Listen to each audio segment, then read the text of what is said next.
কিয়ামতের মাঠে যখন থাকবে সবাই ভীত, হাফেজদের মা বাবা তখন হবে সম্মানিত।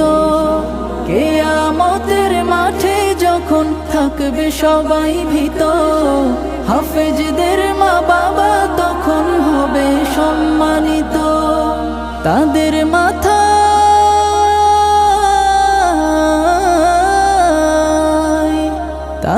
মাথায় নূরের মুকুট দিবেন রহমান, যাদের বুকের মানিক হলো হাফেজে কুরআন, হাফেজে কুরআন, হাফেজে কুরআন, হাফেজে কুরআন।